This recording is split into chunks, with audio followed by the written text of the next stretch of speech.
Abarth is renowned for turning Fiat 500s into hot hatchbacks with turbocharged engines and rowdy exhaust notes.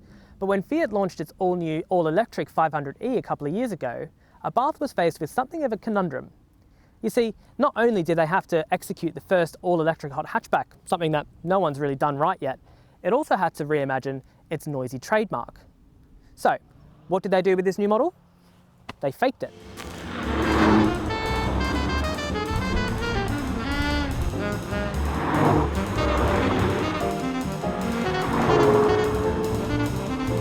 This racket doesn't come from an engine, but comes from what Abarth calls a sound generator, or a couple of speakers.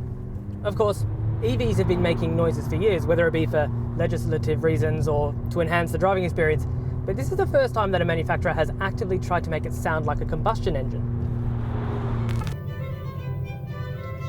Now, credit where credit's due, the system is more complicated than just pumping some noise through speakers. There's actually two noises. There's one in here in the cabin, and then there's another one coming out of a speaker underneath the rear bumper. And together, they do a fairly good job of sounding sporty-ish, if not particularly authentic.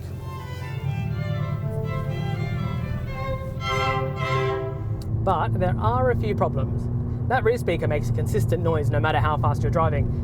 And the cabin speakers, while they aren't matched to road speed, they're not matched to the load, which means that if you're at a consistent speed on a motorway or even just a back road like this, you sort of get this drone. And it's really annoying. Now, this would be fine if there was a big button on the dashboard that said off, but there isn't. You have to stop, put the car into park, put the handbrake on, before you can even think about changing the settings. It's infuriating. Don't get me wrong, some people will love it, but sorry to be a party pooper, I hate it, and so it's coming off right now.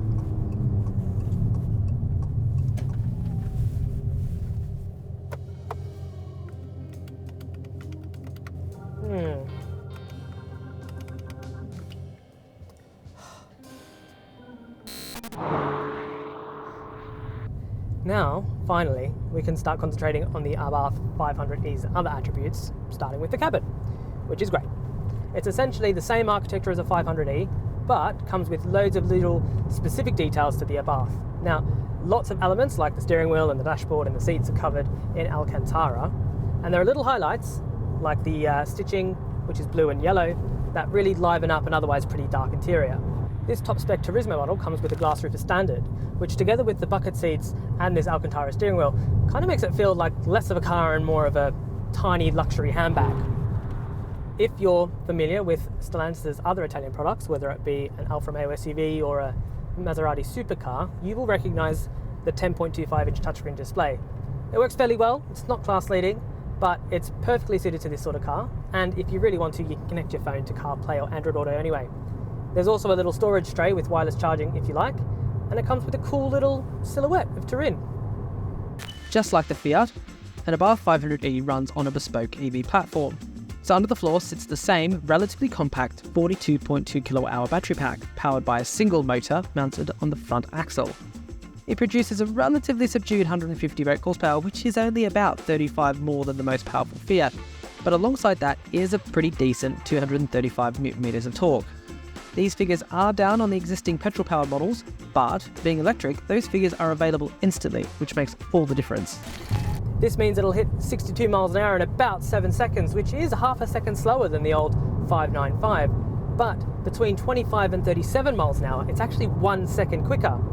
That just goes to prove how this car feels on the road, which is much quicker in day-to-day driving, thanks to that instant torque of the electric motor and not having to wait for turbochargers to wake up. Like all EVs, weight is a consideration, and at 1,410 kilograms, this is by far and away the heaviest Abarth yet. But because it's an EV, all of that weight sits really low in the chassis, so it actually drives much better than the old car. Now, I know that isn't saying much. The old car was essentially based on an ancient Panda platform, but it steers well, it brakes well, the calibration of the throttle is brilliant, and if you sort of pick up speed a bit, it's actually quite fun to drive. With a conservative 42 kWh battery size, long range really isn't its forte, as you'll struggle to get about 150 miles from a charge at higher speeds. Kept to its natural habitat though, whether that be in cities or villages, that range can be stretched right out to around 200 miles. Which, let's be honest, is exactly where this type of car is designed to excel. And just look at it, it looks fantastic, doesn't it? Even in this quite strong acid yellow colour, you can't help but be taken by the way it looks. Now the standard 500E already has a fantastic aesthetic, but what Abarth has done is sort of turn it into something that looks like it could have been designed in collaboration with an Italian sportswear brand. Some of the detailing is great as well. This Turismo model's 18-inch wheels look fantastic, and this new badge with the lightning through and the embossed Abarth logo at the bottom, it all looks fantastic. Those white bits on the front and rear bumpers, well, they're a nod to the original Fiat 500e that was built between 2013 and 2019 and sold in extremely limited numbers. Now, weirdly, that car was only sold in the USA, but it does form a part of this car's heritage. I can't really think of a cooler, small, high-end EV to be rocking around in, but therein lies its problem, because at £34,000 base and over £38,000 for this Turismo model, this is an expensive little car, especially one that's only going to do around 150 miles on a charge.